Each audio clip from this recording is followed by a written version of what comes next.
There are people out there, this Alex Jones character, saying that it was a lie, that Daniel didn't exist, that we are crisis actors, that we're making this up, that we faked his death, is beyond explanation of how horrible that is. While you're grieving the murder of your child, to then be attacked like this is unconscionable. I don't think any of us can understand what it must be like to go through this ongoing battle for the families of Sandy Hook victims, fighting online conspiracy theories that question that shooting, that claim their murdered children don't even exist. There is a pending defamation lawsuit against InfoWars' Alex Jones for that online spreading of lies. And here's what he said in his deposition regarding this lawsuit.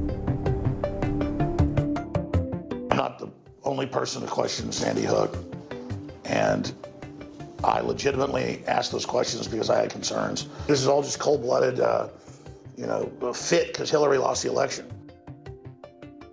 A conspiracy about a conspiracy, and it's not just Sandy Hook. These conspiracy theories are being started and spread online on social media about other tragedies. Allison Parker was a journalist, shot and killed on television. Her father, Andy Parker, wrote this book. It's called For Allison, the Murder of a Young Journalist and a Father's Fight for Gun Safety. Andy Parker joins me now. Andy, it is great to have you back, and I am always so sorry we're talking under these conditions. And you, sadly, know firsthand what these conspiracies do to the victim's family. I know that you had one person out there that said that your online foundation for Allison was fake.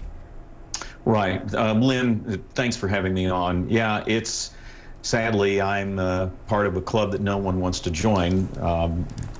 And I'm also part of this club that gets harassed by the hoaxers that think that, like Lenny Posner and David Hogg, and I mean, anybody that's been a victim, we've all made this stuff up, and we're all crisis actors. Allison's over in Israel living the life. It's just crazy.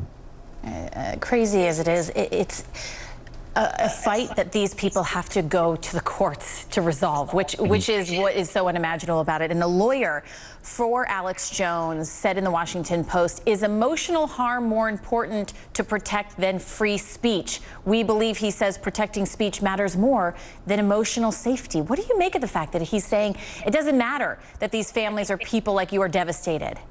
This is just flat wrong, and part of what I'm doing right now is I'm going after Google because they enable this stuff. Right now, Google is protected by Section 230 of the Communications Decency Act that basically holds them harmless from any kind of liability for any content that they put out there.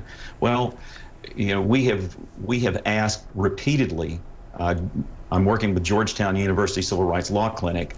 We've asked them repeatedly to remove that content, remove the video of Allison's murder. That's another thing. There's certainly First Amendment freedom out there. You can believe that the Earth is flat. You can believe that the moon landing didn't take place. But when content leads to threats, when content is monetized like Allison's murder is by Google, that's just wrong. And that's why it needs to be regulated. And that's why I'm going to be going before the Senate subcommittee on Tuesday for the Constitution to speak to this issue. What has Google told you about this? We have this statement from them. They say, quote, "Our systems aren't always perfect, but our goal is to catch inappropriate content using technology as quickly as possible. We have taken measures to address the issue of harassment of victims' families. We remove videos that target victims or their families and claim these events were hoaxes or didn't happen." They're saying they take them down. I know from your point of view that's not the case. That they're flat lying. We had a video conference with them on May 1st. Where we gave them example after example of videos. One video of Allison's murder had been viewed 800,000 times, and they were looked at me like, in this bewildered innocence. Well, we're really trying, and it's, they're one of the richest companies, if not the richest company on the planet. They need to get have human beings look at this stuff. It's been flagged, and their response is, well, we've taken this stuff down. They have not. Since that video conference on May 1st, they have responded Not at all. They have not issued any response to any of the emails, any follow-up emails that we've had. So they do that because they know they can get away with it. They don't care.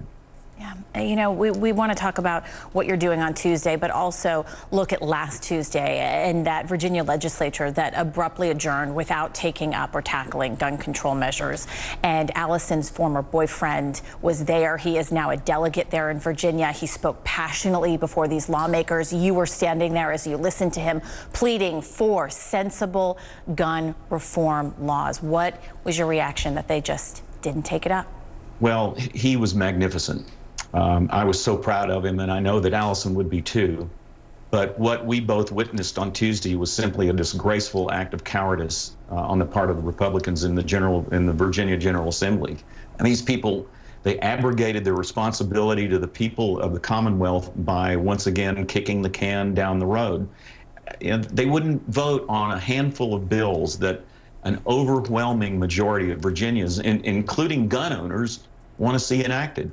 And you know, Lynn, what really got me was they wouldn't even consider an extreme risk protection order bill that's been passed by 17 states in bipartisan fashion. And just consider how crazy it is that Mike Pence, Betsy DeVos, Attorney General Bill Barr, and yes, even Donald Trump support ERPO legislation. And these guys are so controlled by the NRA, they won't vote. But I can tell you, they won't vote, but in November we will, and what they did on Tuesday will come back to bite them in the ass, and they'll find themselves in the minority. Andy, sadly, you have to go and fight this on Tuesday because nothing has been done. What are you going to say?